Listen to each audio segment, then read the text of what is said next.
Ele tinha as mãos a tremer mais do que as minhas. Eu, que naquele turno noturno estava a segurar a agulha como se fosse um pequeno segredo, sentia o calor inesperado daquele tremor a espalhar-se pela sala, como se a própria luz fluorescente estivesse a se curvar para ouvir a conversa que íamos ter.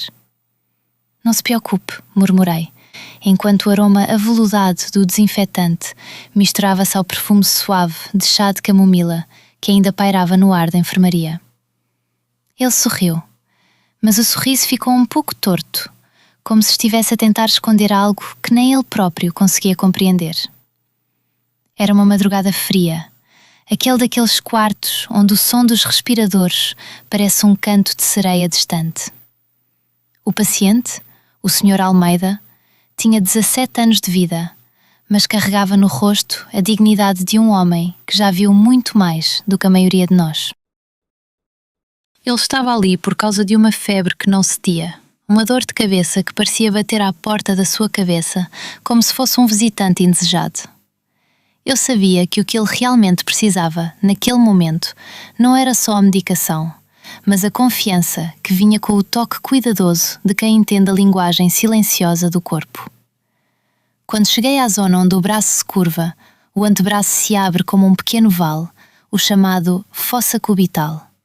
O ponto mais fácil de encontrar a veia é aquele que o médico costuma chamar de veia do cotovelo. Eu deslizei os dedos, sentindo a pele fresca, quase como a seda de um lenço antigo. A veia, quando aparece, tem a cor de um rio de prata sob a luz, e o músculo ao redor parece uma pequena montanha que se eleva suavemente. Respire fundo, eu disse, e o Sr. Almeida, num gesto quase teatral, inspirou e expirou, como se o ar fosse a única coisa que ainda lhe restava para controlar.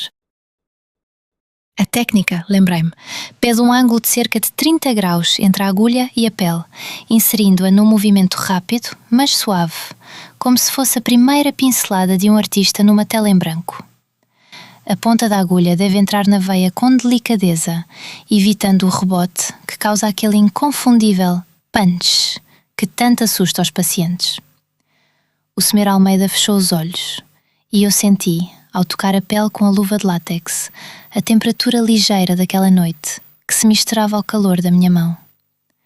Foi então que, num sussurro, perguntei se ele já tinha pensado em usar compressas frias para a febre, explicando que o método simples de colocar uma toalha umedecida em água morna, depois envolver numa franja leve, pode reduzir a temperatura sem necessidade de medicação pesada. Ele riu, um riso pequeno, mas genuíno, e disse que nunca tinha ouvido falar disso, embora já tivesse tentado beber muita água quente, o que, segundo ele, só o deixava mais fervido. Segui a injeção, e enquanto o líquido desaparecia na veia, o seu corpo pareceu relaxar, como se o gesto de confiar naquele pequeno ponto de metal fosse um convite à paz.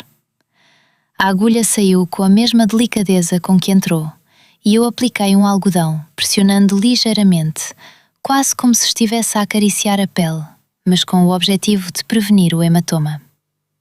"Tudo bem?" perguntei, e ele assentou, ainda com aquele sorriso um pouco torto, que agora se transformava em um brilho mais sincero. "É só isso, Sr. Almeida? Alguma outra preocupação?" acrescentei, com a leveza de quem sabe que a ansiedade pode ser tão dolorosa quanto a própria doença. Ele me contou então que a sua preocupação maior era a dor de cabeça que parecia bater na testa como se fosse um tambor. Eu expliquei que, para dores de cabeça tensionais, a massagem suave nos músculos da nuca pode ser tão eficaz quanto um comprimido, e que, se a dor persistir, é importante observar se há sinais de rigidez no pescoço, pois isso pode indicar algo mais grave. "E se eu precisar de algo mais forte?" ele perguntou, com um olhar que mesclava curiosidade e um leve medo. "Sempre podemos conversar com o médico de plantão", respondi. "Mas vamos primeiro experimentar estas pequenas mudanças. Às vezes, a nossa própria respiração é o remédio que mais falta."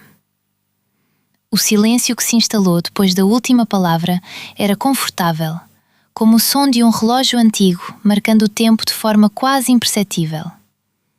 Eu deixei a sala, mas antes de fechar a porta, voltei-me para ele e, num tom meio brincalhão, disse: se precisar de outra dose de coragem, sabe onde me encontrar. Ele ergueu a mão, quase como se fosse a saudação de um cavaleiro, e eu senti, naquele instante, a delicadeza de um vínculo que vai além da simples prática médica. O seu braço, ainda quente ao toque, lembrava-me de que cada paciente traz consigo uma história, um universo inteiro que se abre quando alguém se dispõe a escutar. Saí da enfermaria com a sensação de que, naquele pequeno ato de cuidar, havia algo que se parecia com uma dança. Uma coreografia de confiança, de toque, de palavras suaves que acalmam o coração tanto quanto a medicação. Enquanto caminhava pelos corredores silenciosos, o eco dos meus passos parecia sussurrar: a medicina, no fundo, também é arte. E ao fechar a porta atrás de mim, deixei uma última frase no ar, como quem guarda um segredo. Até amanhã, Sr. Almeida. Dorme bem e deixa o mundo girar sem pressa.